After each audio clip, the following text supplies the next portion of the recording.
চরমোনাই সেই প্রার্থী দিয়েছেন মাওলানা এম ওবায়দ বিন মোস্তফা ভাই, আমরা তাকে হাত পাখা মার্কায় বিজয় অর্জন করব। লাভটা কি হবে? এতদিন যারা দেশের টাকা পাচার করেছে, একজন আলেমকে ভোট দিলে আপনি নিশ্চিত থাকেন তার দ্বারা দেশের টাকা বাহিরে পাচার হবে না। আপনি নিশ্চিত থাকেন এই আলেম যদি ক্ষমতায় যায় কোরআন হাদিসের বিরুদ্ধে কোনো আইন পাস হবে না। আপনি নিশ্চিত থাকেন এই আলেম যদি ক্ষমতায় যায় তাহলে রোডের মধ্যে রডের বদলে বাঁশ দিবে না। আপনি নিশ্চিত থাকেন এই আলেম যদি ক্ষমতায় যায় এ দেশের কোনো নারী ধর্ষিত হবে না। আপনি নিশ্চিত থাকেন এই আলেম যদি ক্ষমতায় যায় এ দেশে মডেল লাইসেন্স হবে না। আপনি নিশ্চিত থাকেন এই আলেম যদি ক্ষমতায় যায় এই দেশে কোনোদিন চ্যানেল লাইসেন্স হবে না।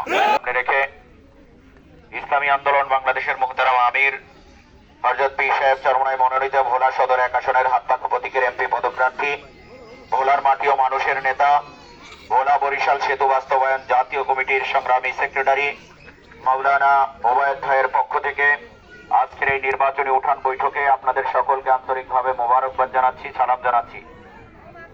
মা বোনরা যারা আছি, মেহেরবানি করে কথাগুলো একটু বন্ধ করলে ভালো হবে। যেহেতু ঘর ছেড়ে নিজেদের বাড়িটা ছেড়ে কিছু সময় আমরা এখানে দিনের জন্য বসেছি, অতএব আমাদের এই বসাটা যেন ফায়দাজনক হয়, উপকারজনক হয়। এই জন্য আপসের মধ্যে যে কথাবার্তাগুলো আছে এখনো আওয়াজ শোনা যাচ্ছে। মা বোনদের আওয়াজ এটাও পর্দা নাকি ভাই? মা বোনদের আওয়াজ এটাও কি পর্দা? এই জন্য মা বোনরা যারা আছি আপনাদের আওয়াজ যেন এই পাশে না আসে, মেহেরবানি করে কথাগুলো বন্ধ করে দিই। আলহামদুলিল্লাহ। প্রিয় 7 নং ওয়ার্ডবাসী, আল্লাহ রাব্বুল আলামিন মানব জাতি সৃষ্টি করেছেন, সাথে সাথে আসমান জমিন 18,000 মাখলুকাত সৃষ্টি করেছেন, দুনিয়া সৃষ্টি করেছেন। এই দুনিয়া মানব জাতি কিভাবে পরিচালিত হবে এটার ক্যাটালগও দিয়ে দিয়েছেন, গাইডলাইনও দিয়ে দিয়েছেন। এটার গাইডলাইন হলো কোরআন। এটার গাইডলাইন কি ভাই? কোরআন। একটা মানুষের সারা জীবন কিভাবে চলবে, তার পরিবার কিভাবে চলবে, সংসার কিভাবে চলবে, সামাজিক জীবন কিভাবে চলবে, অর্থনৈতিক জীবন কিভাবে চলবে, আন্তর্জাতিক জীবন কিভাবে চলবে, রাজনৈতিক জীবন কিভাবে চলবে, এগুলা সব কোরআনে দেওয়া আছে। এগুলা সব কোথায় দেওয়া আছে?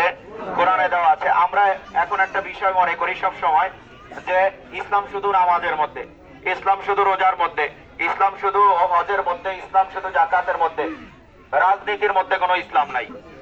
এটা আমাদের ধারণা, এটা আমাদের কি।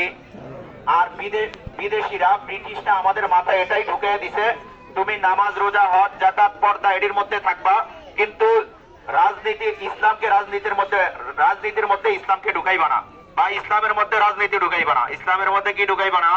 রাজনীতি ঢুকাইবা না। এখন আপনারা বলেন তো, আমার নবী যেভাবে মসজিদের ইমাম ছিলেন, রোজা রাখতেন, হজ করতেন, যাকাত দিতেন, আমার নবী কি রাষ্ট্রের প্রধান ছিলেন কি ছিলেন না? কথা বলে না। আবু বকর রাষ্ট্রের প্রধান ছিলেন কি ছিলেন না? ওমর রাদিয়াল্লাহু তাআলা আনহু রাষ্ট্রের প্রধান ছিলেন কি ছিলেন না? ওসমান গনি রাদিয়াল্লাহু তাআলা আনহু রাষ্ট্রের প্রধান ছিলেন কি ছিলেন না? হযরত আলী রাদিয়াল্লাহু তাআলা আনহু রাষ্ট্রের প্রধান ছিলেন কি ছিলেন না? তাইলে বোঝা গেল কি, আমার নবী যেভাবে ধর্মেরও নবী ছিলেন, রাষ্ট্রেরও প্রধান ছিলেন। ধর্মেরও গুরু, রাষ্ট্রেরও গুরু। ধর্মেরও প্রধান, রাষ্ট্রেরও আবু বকর, ধর্মেরও প্রধান, রাষ্ট্রেরও কথা বলে না। ওমর রাদিয়াল্লাহু তাআলা আনহু সেই জমানায় ধর্মেরও প্রধান, রাষ্ট্রেরও প্রধান ছিল। অতএব ইসলামকে রাজনীতির বাহিরে করার কোনো সুযোগ নাই। ইসলামের মধ্যে রাজনীতি আছে না নাই? আছে। এখন কেউ যদি মনে করে যে ইসলামের মধ্যে রাজনীতি নাই, তাহলে তার ঈমানের মধ্যে কমতি আছে, গলত আছে, তার ঈমানের মধ্যে দুর্বলতা আছে। যাই হোক, আল্লাহ রাব্বুল আলামিন মানব জাতি সৃষ্টি করেছেন, গাইডলাইনও দিয়ে দিয়েছেন। আজকে পৃথিবীর ইতিহাসে যেথায় যত জায়গায় যতটা শান্তি বিরাজ করছে, ইসলাম যত জায়গায় প্রতিষ্ঠিত ছিল, শান্তি সেখানে তত বেশি ছিল, শান্তি সেখানে তত বেশি ছিল। আমাদের এই বাংলাদেশ 92% মুসলমানের দেশ বাংলাদেশ। এদেশে ইসলামী অনুযায়ী দেশ চলবে, এটাই স্বাভাবিক কথা ছিল। এটাই কি ছিল? স্বাভাবিক কথা ছিল। কিন্তু দুঃখ ভারাক্রান্ত হৃদয় নিয়েই বলি, বাংলাদেশের সংবিধান সরাসরি কোরআনের 300 থেকে 350 কোরআনের আয়াতকে সরাসরি অস্বীকার করে। এই সংবিধানকে আমরা মানতে পারি? এই সংবিধান আমরা কি করতে পারি না? মানতে পারি না। কেউ যদি কোরআনের একটা আয়াত, একটা নোক্তা, একটা অক্ষর যদি কেউ অস্বীকার করে, তার ঈমান থাকে না। তার কি থাকে না ভাই? ঈমান থাকে না। আমরা রাজনীতিকে ইবাদত মনে করি। রাজনীতিকে কি মনে করি? ইবাদত মনে করি। আমরা যেভাবে নামাজ পড়াকে ইবাদত মনে করি, রোজা রাখাকে ইবাদত মনে করি। আহা, চারপাশ থেকে অনেক কথা হইতেছে। বাচ্চারা,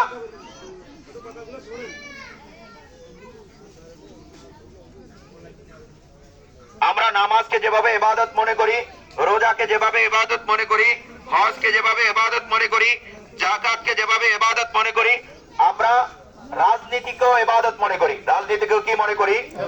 আল্লাহর জমিনে আল্লাহর দ্বীন প্রতিষ্ঠা করাকে ইবাদত মনে করি। কারণ আল্লাহ তাআলা বলেছেন, কুল ইন্না সালাতি ওয়া নুসুকি ওয়া মাহইয়ায়া ওয়া মামাতি লিল্লাহি রাব্বিল আলামিন। আমার নামাজ, আমার রোজা, আমার সাদকা, আমার দান, আমার হায়াত, আমার মওত, যা কিছু হবে লিল্লাহি রাব্বিল আলামিন। সব কার জন্য ভাই? আল্লাহর জন্য। তো আমরা নামাজ যেভাবে আল্লাহর ইবাদত হিসেবে করি, রাজনীতিও করি আল্লাহর ইবাদত হিসেবে। রাজনীতিও করি কি হিসাবে? আল্লাহর ইবাদত হিসাবে। এখন আসেন, বাংলাদেশ আজকে 54 বছর স্বাধীন হয়েছে। যারা আমাদের স্বাধীনতা অর্জন হয়েছে 3 মূল স্লোগানের ভিত্তিতে: সাম্য, মানবিক মর্যাদা এবং সামাজিক ন্যায় বিচার। যারাই ক্ষমতায় গিয়েছে, এ দেশের মানুষকে ধোঁকা দিয়ে, বোকা বানিয়ে এ দেশের মানুষের টাকা বিদেশে পাচার করেছে, ইসলামকে জবাই করেছে। এই দেশে কোরআন এবং হাদিসের বিরুদ্ধে, ইসলাম এবং দেশ মানবতার বিরুদ্ধে বারবার চক্রান্ত করেছে। কথা ঠিক কিনা? আমরা যেই স্বপ্ন নিয়ে স্বাধীনতা অর্জন করেছি, আজকে স্বাধীনতার 54 বছরে এসেও আজকে আমাদের অধিকার নিয়ে এখনো গলা ফাটায় কথা বলতে হয়। গলা ফাটায় কি বলতে হয়? কথা বলতে হয়। এই জন্য এই দেশের মানুষের মুক্তির জন্য, এই দেশের মানুষের স্বাধীনতা ফিরিয়ে দেওয়ার জন্য পীর সাহেব চরমনাই এবার বাংলাদেশের মানুষের মুক্তির জন্য ইসলামের পক্ষে একটা বাক্স ঘোষণা করেছেন। সেই বাক্সর নাম হলো হাত পাকা মার্কা। সেই বাক্সর নাম কি ভাই? হাত পাকা মার্কা। পীর সাহেব চরমনাই মনে করেন মানুষের অধিকার এখনো ফিরিয়ে দেওয়া হয় নাই। এবার ইসলামের পক্ষে ভোট বিপ্লবের মাধ্যমে আমরা ইনশাআল্লাহ এদেশের মানুষের ভোটার অধিকার ফিরিয়ে দিব, মানুষের অর্থনৈতিক অধিকার ফিরিয়ে দিব, মানুষের সামাজিক অধিকার ফিরিয়ে দিব।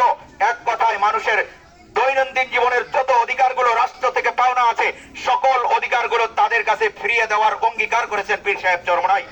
এই জন্য আগামী 12 তারিখ পীর সাহেব চরমনাই সেই প্রার্থী দিয়েছেন মাওলানা এম ওবায়দ বিন মোস্তফা ভাই।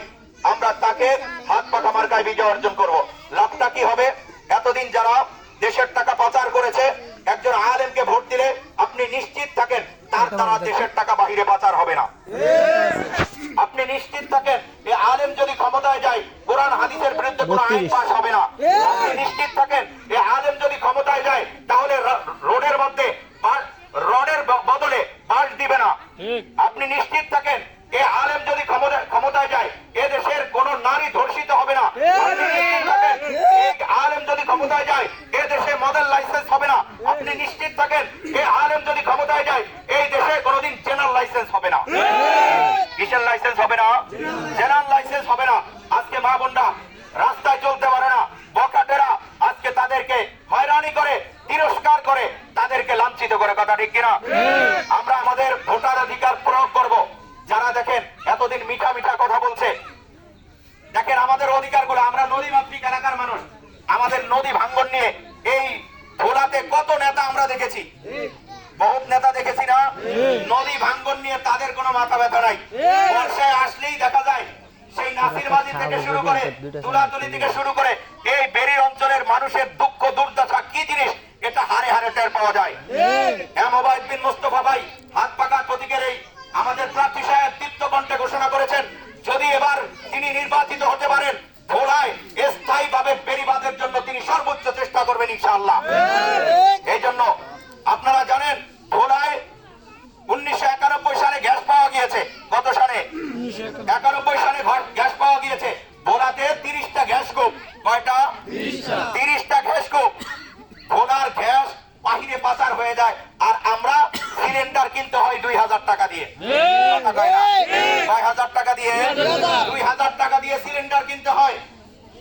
আমাদের ওবায়দ ভাই দীপ্ত কণ্ঠে ঘোষণা করেছেন, ভোলার গ্যাস ভোলার প্রত্যেকটা মানুষের ঘরে ঘরে দেওয়ার জন্য তার যতটা চেষ্টা লাগে, তিনি যদি সংসদে যেতে পারেন, তিনি তার চেষ্টা অব্যাহত রাখবেন ইনশাআল্লাহ।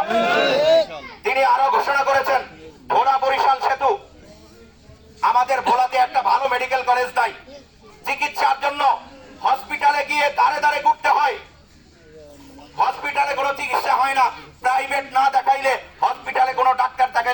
ভালোভাবে রুগীও দেখেন না, কথা বলে না।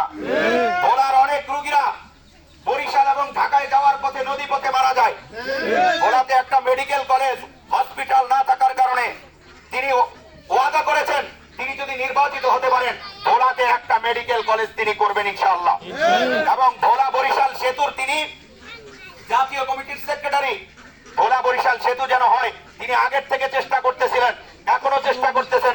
তিনি দীপ্ত কণ্ঠে ঘোষণা করেছেন তিনি যদি নির্বাচিত হন ভোলা বরিশাল সেতু তিনি বাস্তবায়ন করেই ছাড়বেন ইনশাআল্লাহ। এই জন্য মা বোনেরা আমরা যারা আছি মেহরবানি করে, জীবনে অনেককে ভোট দিছি, অনেক নেতা আমরা দেখছি না 54 বছরে, কথা বলে না, অনেক নেতা দেখছি না, অনেক দল দেখছি না, সবাইরে পরীক্ষা করা হয়েছে। এখনো পর্যন্ত ইসলামকে আমরা পরীক্ষা করি নাই। কাকে পরীক্ষা করি নাই? ইসলামকে পরীক্ষা করি নাই। একবার মনে করেন যে আরো 5 বছর ঠকলেন, এমন একটা ধারণা নিয়ে ইসলামকে পরীক্ষা করে দেখেন। মনে করেন 54 বছর ঠকছেন না, কথা বলে না, 54 বছর ঠকছেন না, মনে করেন যে আরো 5 বছর ঠকবেন, এই একটা ধারণা নিয়ে ইসলামকে ভোট দেন। যদি আমরা আপনাদের অধিকার ফিরিয়ে দিতে না পারি আগামী 5 বছর পর আর আপনাদের সামনে ভোট চাইতে আসবো না, কথা দিয়ে গেলাম। আগামী 5 বছর পরে আপনাদের কাছে আর ভোট চাইতে আসবো না। ইসলামকে একবার পরীক্ষা করেন, ইসলাম কোনদিন হারে না, ইসলাম জিতে ইনশাআল্লাহ। ইসলাম কি করে? জিতে। শেষ কথা বলি, আমাদের এটা নদী মাতৃক এলাকা, জেলে ভাতা আছে না, কথা বলে না। জীবনে যে কোনোদিন নদীতে যায় নাই সে জেলে ভাতা পায়। আর এক বেচারায় সারা বছর নদীতে থাকে, যখন কি চলে অভিযান চলে তখন তিনি আর জেলে ভাতা পায় না, কথা বলে না। আমি কি মিথ্যা বললাম? হ্যাঁ, আমার জেলে ভাই জেলে ভাতা পায় না, আর যে জীবনে নৌকায় ওঠে নাই সে জেলে ভাতা পায়, পায় কি পায় না? এই বৈষম্য থাকবে না।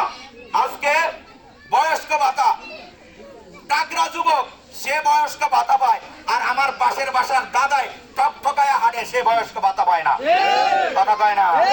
হ্যাঁ, পঙ্গু ভাতা, একজনের পা নাই সে পঙ্গু ভাতা পায় না, আর আরেকজনের 2 হাত পা সহ 4 হাত পা আছে, সাথে মোটর সাইকেলও 2টা আছে, সে পঙ্গু ভাতা খায় আর রাস্তায় রাস্তায় ঘোরে, এমন নাই, কথা বলে না। মোবাইল বিন মোস্তফা ভাই যদি বিশেষ চরমনাইয়ের এই প্রার্থী হাত পাকার প্রতীক নিয়ে সংসদে যেতে পারে, বয়স্ক ভাতা, বিধবা ভাতা, পঙ্গু ভাতা, গর্ভবতী মায়েদের ভাতা, জেলেদের ভাতা যা কিছু আছে ইনশাআল্লাহ আপনাদের অধিকার আপনাদের বাড়িতে বাড়িতে আমরা ইনশাআল্লাহ পৌঁছে দিব। আমরা আপনাদের কাছে কি দিব? পৌঁছে দিব। সর্বশেষ কথা বলি ভাই, ভোট একটা আমানত। ভোট একটা কি আমানত? এই আমানত যেই সেই জায়গায় কোনো মানুষ রাখতে পারে না। নির্দিষ্ট একজন আমানতদার ব্যক্তি ছাড়া কেউ যদি অন্য পাত্রে ভোট দেয় কাল কিয়ামতের ময়দানে দেখবে সে আসামির কাঠগড়ায় সে উঠে গেছে, আসামির কাঠগড়ায় উঠে গেছে। ভোট স্বাভাবিক বিষয় না, কোনো ভোট কোনো স্বাভাবিক বিষয় না। ভোটের মাধ্যমে আপনি সদকায়ে জারিয়ারও মালিক হবেন, আবার ভোটের মাধ্যমে গুনাহে জারিয়ারও আপনি মালিক হয়ে যেতে পারেন। কিসের মালিক? যেমন কথার কথা একটা উদাহরণ নেন, আজকে কেউ যদি আসরের নামাজ পড়ে নাই, ধরে নেন কিসের নামাজ পড়ে নাই? আসরের নামাজ পড়ে নাই। সে আসরের নামাজ না পড়ার কারণে, শুধু আসরের নামাজ পড়ে নাই এই জন্য তার এই আসরের নামাজ না পড়ার গুনাহ হবে, কথা বলে না। আরেকজনে যে পড়ে নাই তিনি না পড়ার কারণে তার কারণে অন্যজন গুনাহগার হবে না, নিজের কারণে নিজেই গুনাহগার হবে, নিজের কারণে, কথা বলে না, নিজেই গুনাহগার হবে। কিন্তু ভোট এমন একটা আমানত, এই আমানত যদি আপনি ঠিক জায়গায় না রাখেন, আমি সবসময় যে উদাহরণটা দেই, অনেকে দেখবে কাল কিয়ামতের ময়দানে আসামির কাঠগড়ায় তাকে দাঁড়া করায় দিবে, দেখবে তার আমলনামা, আল্লাহ তাআলা বলবেন দেখ তোর আমলনামা দেখ, দেখ হাজার হাজার বেরেল মদের গুনাহ, হাজার হাজার বেরেল মদের গুনাহ, হাজার হাজার কিলোমিটার রাস্তা চুরির গুনাহ, দেখবে যে শত শত কালবাট এবং পুল চুরির গুনাহ, দেখবে টিআর জিআর গাবিখা বয়স্ক ভাতা পঙ্গু ভাতা বিধবা ভাতা জেলে ভাতা, এই চুরির গুনাহ, এই চুরির গুনাহ, দেখবে হাজার হাজার মসজিদ মাদ্রাসার টাকা লুট করার গুনাহ। আল্লাহ রাব্বুল আলামিনকে বলবেন আয় আল্লাহ তাআলা কোনদিন মেম্বার ছিলাম না, চেয়ারম্যান ছিলাম না, এমপি ছিলাম না, মন্ত্রী ছিলাম না, আমার আমলনামায় এই গুনাহ কোত্থেকে আসলো? আমার আমলনামায় এই গুনাহ কোত্থেকে আসলো?